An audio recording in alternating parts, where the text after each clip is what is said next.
Cumprimento a todos que me seguem pelo YouTube, depois repasso o estudo para o Instagram, para o X, para meus amigos do nosso grupo Os Mensageiros, meus contatos e no Facebook.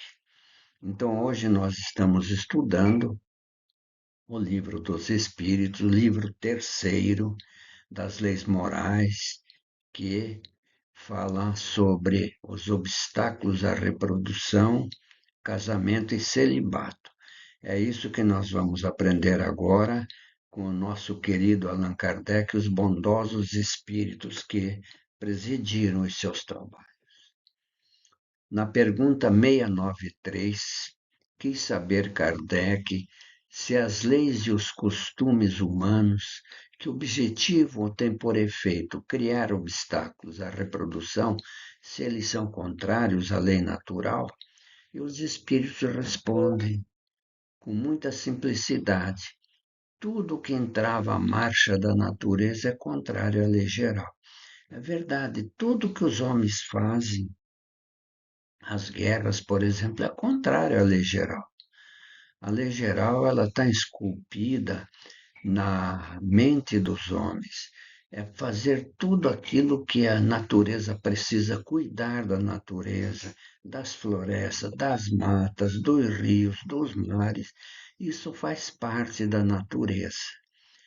E na pergunta 693A, que é correlata à anterior, não obstante, diz Kardec, há espécie de seres vivos, animais, plantas, cuja reprodução indefinida seria prejudicial às outras existências e das quais em breve o próprio homem seria vítima. Seria repreensível deter essa reprodução?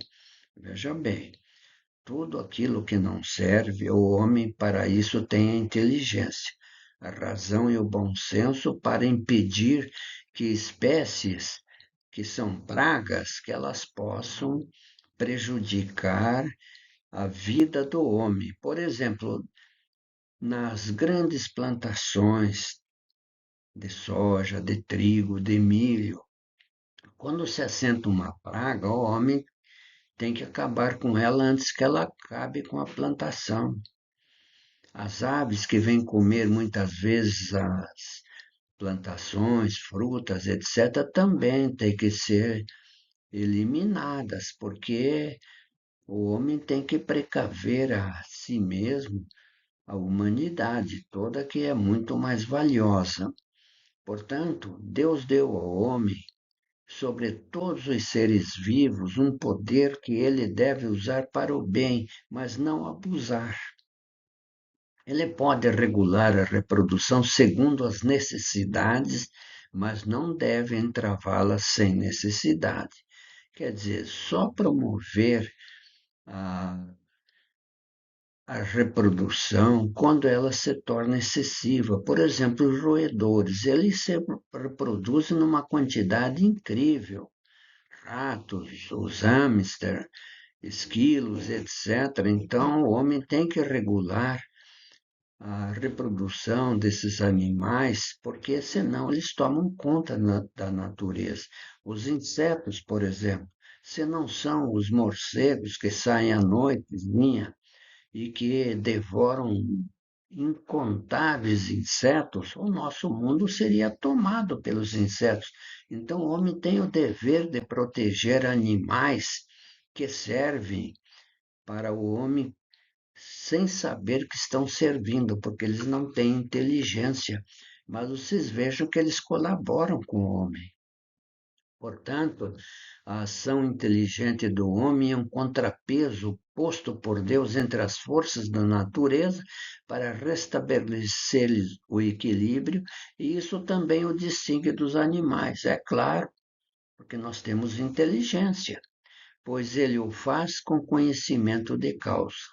Os animais concorrem, por sua vez, para esse equilíbrio, pois o instinto de conservação que lhes foi dado faz que, ao provarem a própria conservação, detenham o desenvolvimento excessivo e talvez perigoso das espécies animais e vegetais de que se nutre.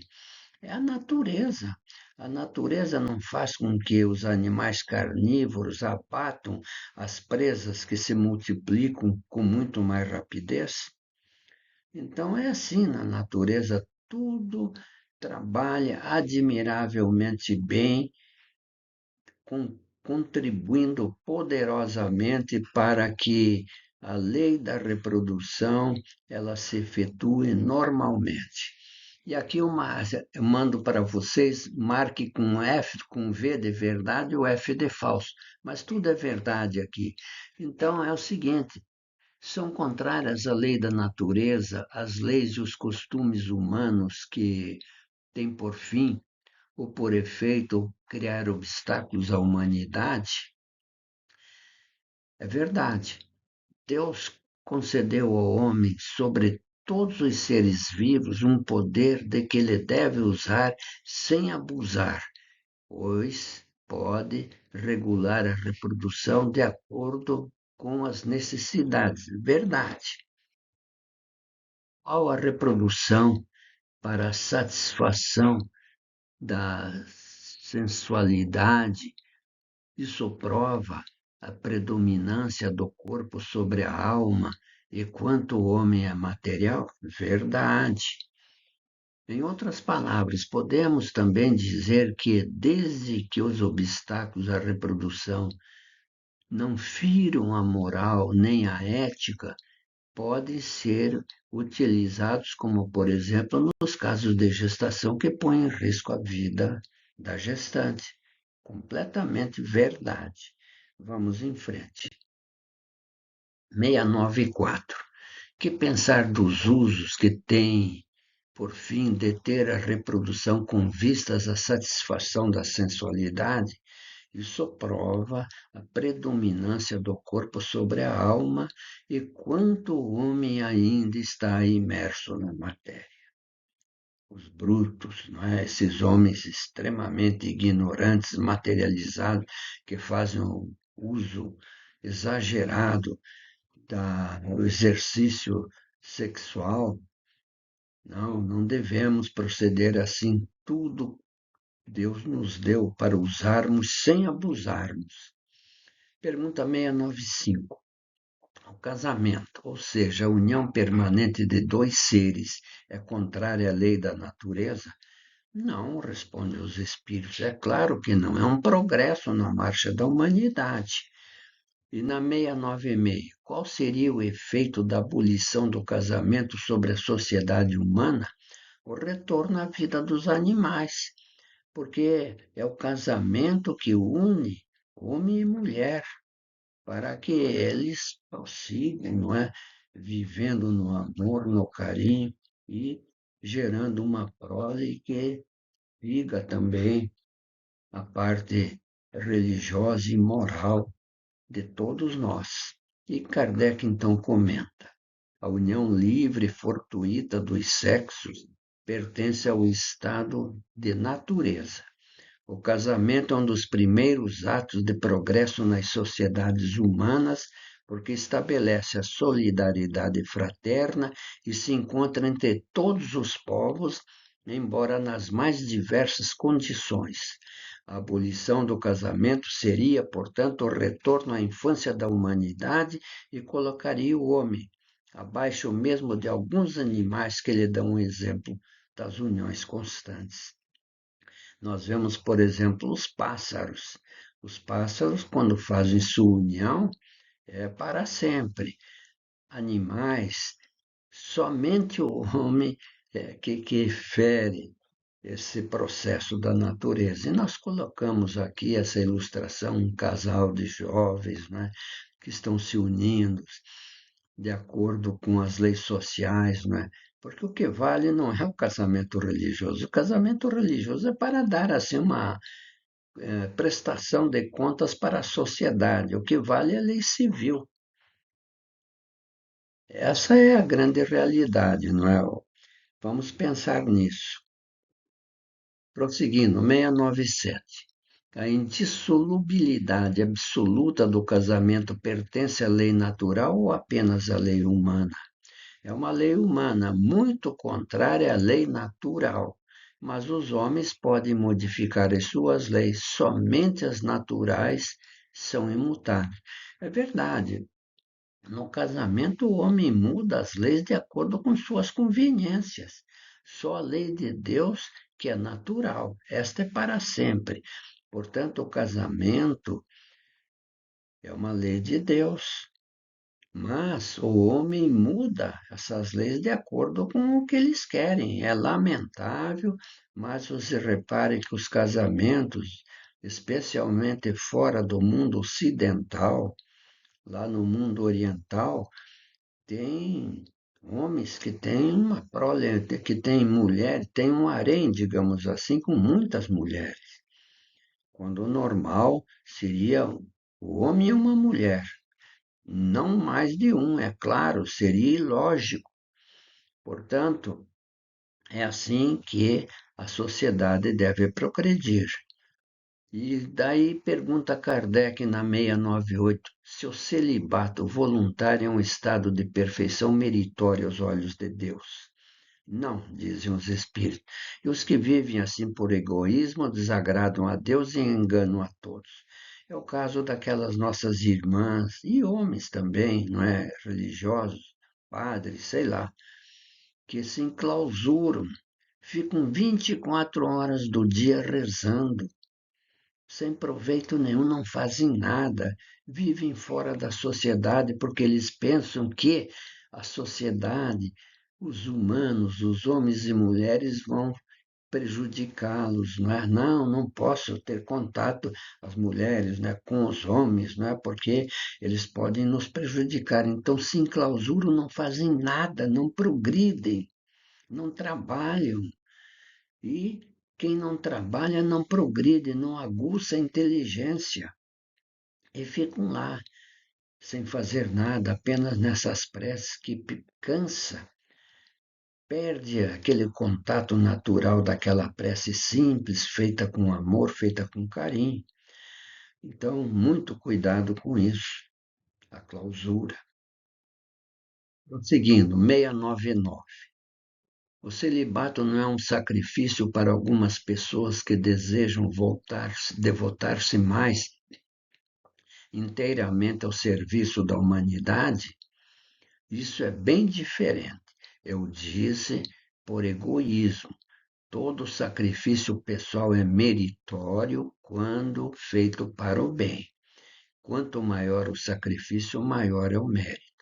Mas olha, pessoal, é difícil que uma pessoa normal, homem ou mulher, que aspiram, porque nós somos gregários, nós não podemos viver longe um do outro, porque nós precisamos um do outro, isso não tem dúvida nenhuma.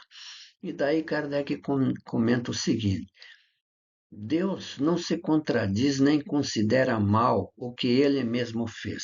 É claro que Deus, inteligência suprema e causa primária de todas as coisas, ele não errou, está tudo certo. Não pode, pois, ver o mérito na violação da sua lei. Mas se o celibato por si mesmo não é um estado meritório, já não se dá o mesmo quando constitui pela renúncia às alegrias da vida familiar um sacrifício realizado a favor da humanidade.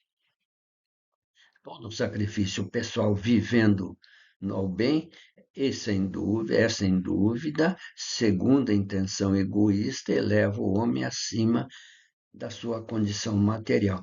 E aqui nós temos casos no meio espírita, eu não conheço fora do espiritismo, é provável que em outras igrejas católicas, evangélicas, por aí afora, existam pessoas, mas aqui nós conhecemos o Chico Xavier, ele não se casou. E como ele mesmo falou, ele casou com os livros, onde ele, nossa, trouxe um progresso extraordinário para o Espiritismo. O Divaldo Pereira Franco é outro exemplo que devemos seguir, também não se casou, casou com a mediunidade, com o amor, com a caridade. Então, existem exemplos, sim, como não? Esses são feitos com amor e com carinho. E, finalmente, a nossa mensagem evangélica de Chico Xavier, nosso querido irmão e nosso professor, por que não? Confie sempre, não perca a tua fé entre as sombras do mundo. Ainda que os teus pés estejam sangrando, segue para a frente, erguendo-a por luz celeste acima de ti mesmo. Crê e trabalha, esforça-te no bem e espera com paciência. Tudo passa e tudo se renova na terra, mas o que vem do céu permanecerá. De todos os infelizes, os mais desditosos são os que perderam a confiança em Deus e em si, porque o maior infortúnio é sofrer a privação da fé e prosseguir vivendo. Eleva, pois, o teu olhar e caminha. Luta e serve. Aprende e adianta-te. Brilha a alvorada além da noite. Hoje é possível que a tempestade te amarfanhe o coração e te atormente o ideal, aguilhoando-te com a aflição ou ameaçando-te com a morte. Não te esqueças, porém, de que amanhã será outro dia. E assim nós terminamos a nossa singela apresentação. Eu agradeço muito se vocês considerarem inscrever-se em nosso canal, que poderão depois ver no YouTube Rui Espiritismo, no Facebook, no Instagram, no X, no grupo Os Mensageiros e nos demais contatos. Eu peço que vocês apertem o sininho, deixe o seu gostei, porque vocês fazendo isso, vocês estão ajudando o nosso canal. Porque se uma ou mais pessoas assistirem, gostarem e partilharem desses ensinamentos, eu serei muito feliz. Muito obrigado por tudo e, portanto, até uma próxima oportunidade, se Deus assim quiser.